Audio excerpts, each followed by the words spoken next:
I'm Dina Jones. I'm your moderator for this session. We're going to answer the question, how can we convince West Virginians to be physically active regularly, and how can we make physical activity accessible and affordable for all? We're going to start off with our speaker, Dr. Sherry Young, who is the Cabinet Secretary of the West Virginia Department of Health. Thank you. Good afternoon, everyone. I am so happy to be here and to see so many folks that I just absolutely admire. Gail Manchin, you are a hero of mine. Always have been, always will be.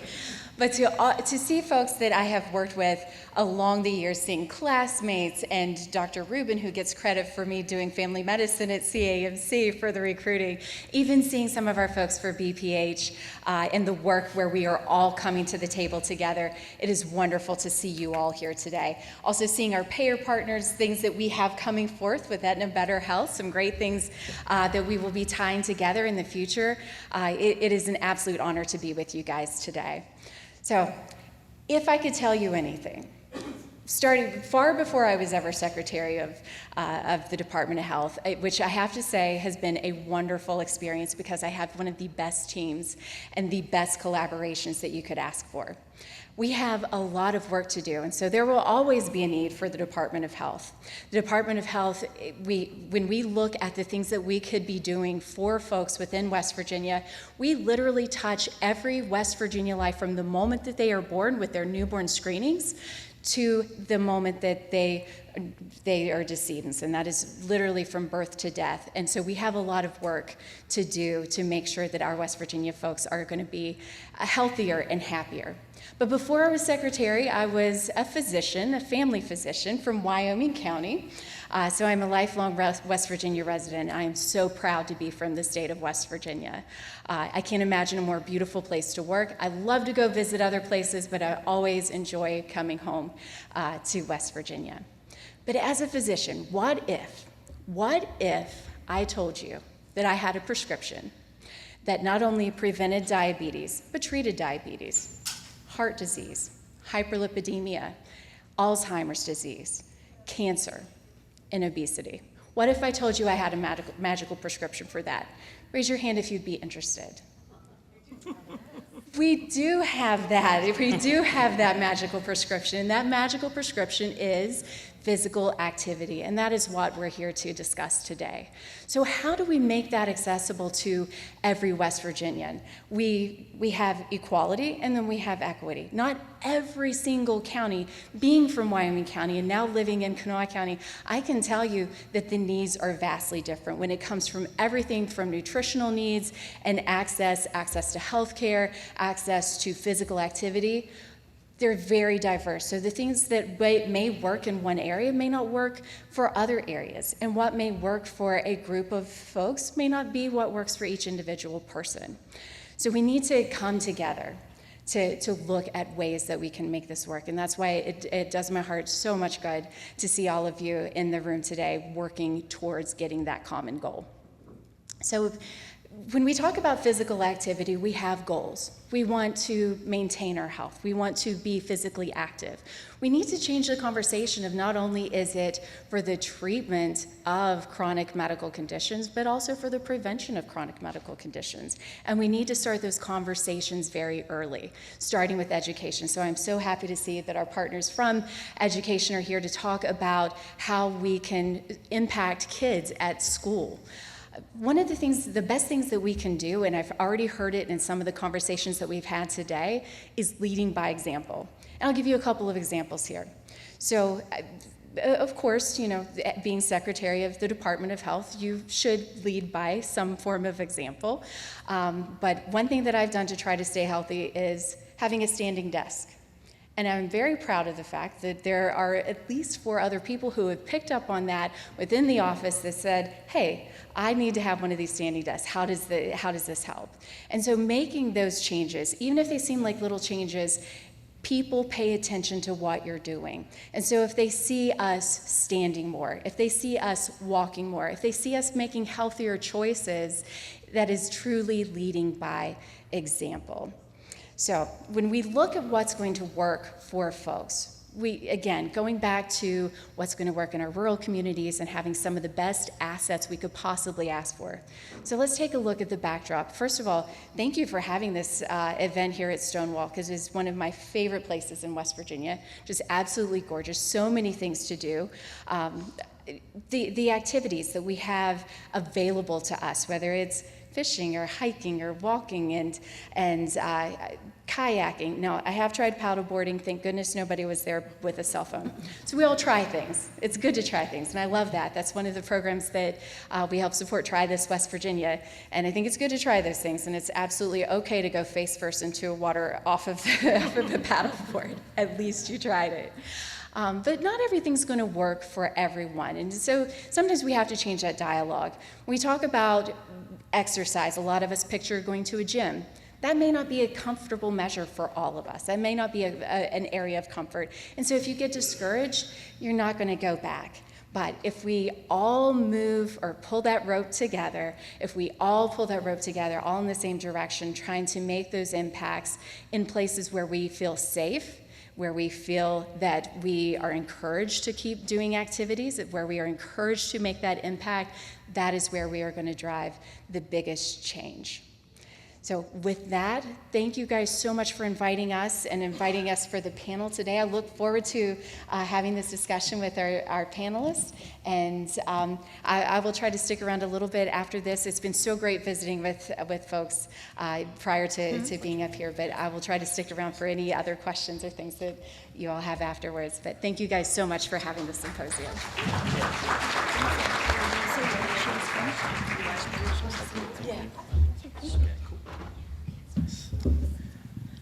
Thank you, Dr. Young, and for that inspiring message and reminding us all that we need to follow that magic prescription.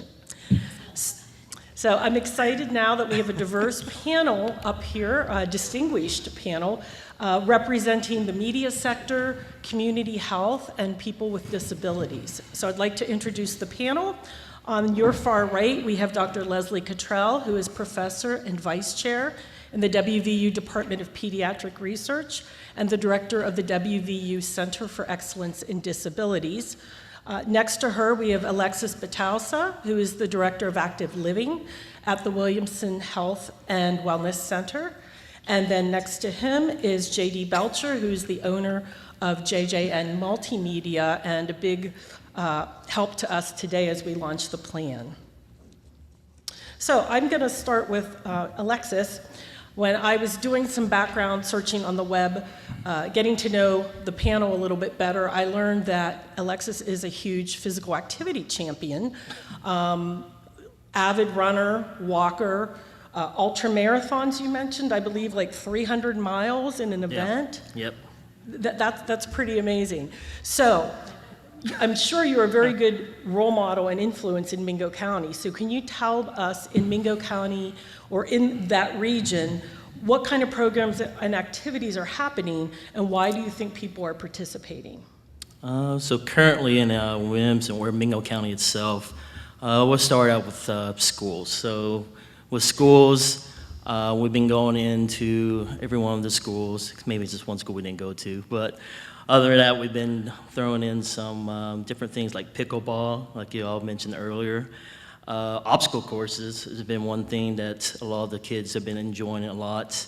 What else we've been doing? We involve also just different resources from the community, from our local gyms, from the WVU Extension Office. In the past, we brought in some people from yoga, what else we do? Zumba, just anything that's physical active. But here currently, we've just been doing a lot of the physical activity with the obstacle course, a lot of running, walking, crawling, all that stuff, and they're just having a good time, the kids there. The pickleball, like for example, I went to one school in Lenore, one of the students there was just like really, really having a great time. And it's like, I'd rather have you as my teacher than my current teacher. I was like, I'm just here to have you guys have fun and enjoy yourselves. Other program that we've been going on, I'm also teach gentle yoga classes as well. So we work in across in Kentucky there at a local mall. We have classes 3 times a week and work a lot with the seniors. So I average probably about 11 to 15 people. And I got two 80-year-old ladies that love it so much. They see the benefits of the class itself. From that, it transitioned to the pickleball itself, where one of my other 80-year-old ladies, she started to play pickleball and really, really enjoys it so much. So programs like Genta Yoga, the stuff in the schools, what else? We do some virtual walking programs as well. We do walking groups pretty much every day. And a lot of it's from my local running club. So we just get out there and meet up every every Monday and Wednesday. We call ourselves the Chubby Running Group. And we have a great time, just other people coming from the community just to join us as well. And then after my yoga classes, I usually have some of my participants that come out and partake in the walks as well. So there's a lot of the programs that we do offer. Other than just, later on, they want to kind of graduate later, we do have like the local 5Ks and races like that as well. Thank you. It Thank sounds you. like you're keeping people in Mingo County on the move. Yes, we are. So my next question is for Dr. Cottrell. In the West Virginia Physical Activity Plan, we embedded language to reflect that physical activity opportunities should be available for people of all abilities. And being the director of the West Virginia Center for Excellence in Disabilities, I wanted to ask you what strategies to promote physical activity, what strategies can promote physical well-being and social interaction for adults with intellectual and developmental disabilities? So I know I'm speaking to the choir a little bit with this audience, but raise your hand if you know the term universal design. I figured. So universal design, obviously if we're planning, if we're getting into the idea of programming for individuals to develop something that anyone could do, maybe with some accommodations, but anyone can do it. If we set it ahead of time and develop it that way, we won't have to do so many modifications down the road. So that would be the one. The second would be trying to avoid, I hate to use the term segregating, but many times when you see individuals with disabilities, they're separate. They're with other individuals with disabilities because the programming has designed it for a particular group in a particular way. And that's fantastic. That's definitely better than nothing. And many times that tailoring is very in-depth and advantageous. But you mentioned social interaction, and especially when we're talking about peers, but also the 80-year-olds who like to interact with other 80-year-olds.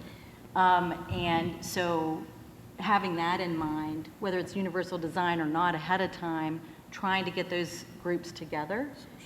Yes, absolutely. And thinking about whatever activity you're promoting, how can that be slightly adapted at that point after the fact so that everyone can do that? Thank you. Thank you for sharing your insights.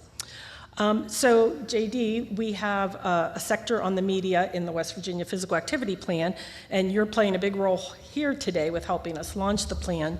What targeted marketing strategies can we implement to change the perception of physical activity among West Virginians, making it more appealing and culturally relevant? Sure. So, short background on me. I was a coal miner for 9 years, and I know what the blue-collar work ethic and blue-collar mentality of West Virginians are. So, along the way, taught myself how to make videos. And fast forward, we started JJM Multimedia in 2016, and now we have 7 individuals that I pay really well. They have health insurance. They have a 401k plan this year that we're matching 4% of their salary. So really proud of that. But I say that to, every story I tell is built on core values. Everything I do is on core values. Like with our team, our values are being collaborative, innovative, and accountable. That's what the building blocks of everything we're built on. With storytelling, it's positivity, number one, with West Virginia. Relaying stories, we're so used to hearing negativity in West Virginia, people pointing fingers, rationalizing their own problems onto us. So I always knew what that felt like, and I always knew if I got the chance to do this on a larger scale, that I would make sure everything I do is positive. And I know for a fact it works because by only word of mouth, we haven't ran one ad for our team. We've done work for over 100 organizations now, in West Virginia and across the United States. So I know that works. Another one is respect. Going into these communities, they're so used to people saying, here's what you're doing wrong. I have the solution. Well, going into these communities and respecting them and respecting their ideas is number one. So I bring that in every story I tell.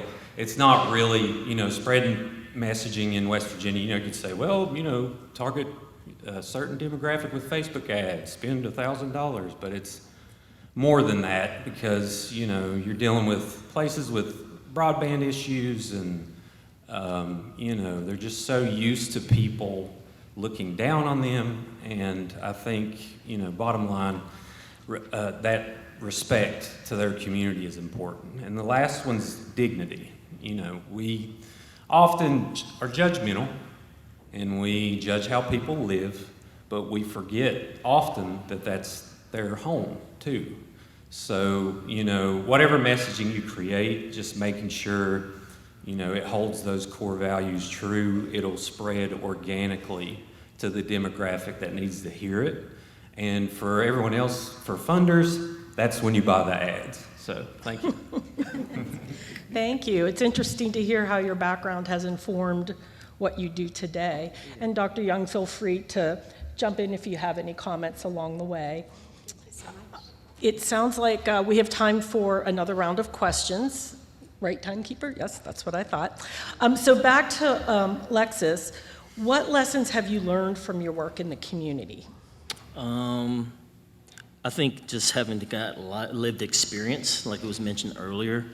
I can relate with a lot of the individuals out there, especially with like weight or just depression, anxiety, anything mental health and stuff.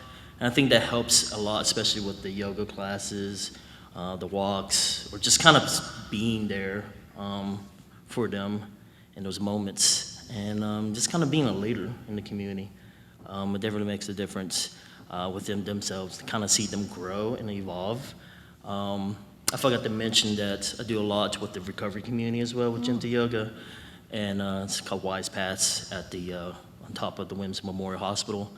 And they definitely see a difference. It's with the classes and kind of just taking time for themselves and just kind of, get themselves back again, kind of bring themselves back to their center. Thank you. Thank you. And Dr. Cottrell, what role do support services play in enhancing physical activity and wellness for individuals with disabilities? Well, I think you see two examples up here. You hear two examples, and it's a collective process for sure. I brought much of this is West Virginia made, where by West Virginians, and so like Prevention Research Center developed physical activity for kids and adapted. I think we could all do a lot for the inclusiveness, for the lived experiences to bring them to the table. There are friends and families to make sure that they're involved in our work, and then just to know that we develop great things here in the state. So to know what others are doing. Great, thank you. And then JD, which digital and traditional marketing channels should we prioritize to effectively reach and engage different demographic groups in West Virginia, encouraging them to incorporate regular physical activity into their daily routine? Good question. First off, I've had 12 cups of coffee today, so if I'm jittery, I apologize. And shout out to Camp No Coma. I'm a type 1 diabetic, and I went there when I was a kid, scared to death, but it was, in a weird way, it was cool knowing that other people's pancreases didn't work just like mine. So thank you. As far as outlets go, it depends on your goals. So early on, you set goals, and, let's just say, for instance, okay, well, targeting social media in McDowell County is completely different than Monongalia County. So you kind of approach these in different ways. You figure out your demographic you're trying to reach, what channels they are on, what, age group's a big one. Younger demographic is on Snapchat, TikTok, Instagram. Older demographic is all about complaining about politics on Facebook. So That'll give you some insight there. But, you know, long story short, older demographics are usually on Facebook.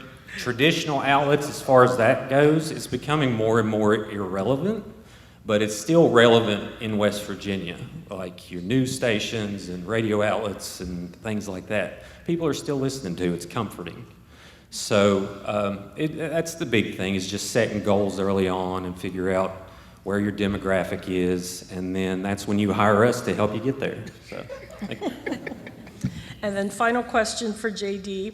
How can we utilize media partnerships and campaigns to highlight and promote affordable fitness programs and initiatives, ensuring that information about accessible physical activity option reaches all residents in West Virginia? yes, so networking is, you know, nearly free. Building your network is really important earlier on, and partnerships. Having consistency in messaging. You know, I don't know how many times you get in a room with somebody and you swear that someone said this specific thing, but it was completely different by the time you get home and you all remember something different. So, you know, doing what's called a messaging guide, a branding standards guide, things like that is real important in spreading the message and making sure it's cohesive. You know, coming up with the same hashtags and coming up with the same type of messaging. You know, are we using one sentence or are we writing a full paragraph? You know, you usually don't want to let people go too rogue on things because it's hard to tell what they come up with, but at the same time you want to allow them to be creative. So just finding, you know, partnerships that are like-minded, that, you know, you can collaborate with and you can sit on Zoom calls for hours and not want to, you know, never talk to each other again. So just make sure to, you know, make sure you collaborate and you know, don't just come in hard-headed thinking you know the right answers, because ultimately collaboration is what builds the perfect product. So there you go.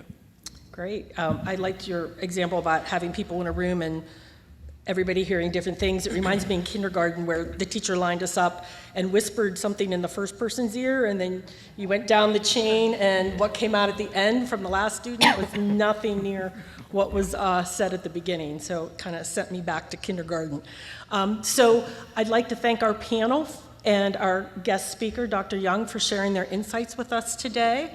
And at this time, you can start your roundtable discussion on the question, how can we convince West Virginians to be physically active regularly, and how can we make physical activity accessible and affordable for all?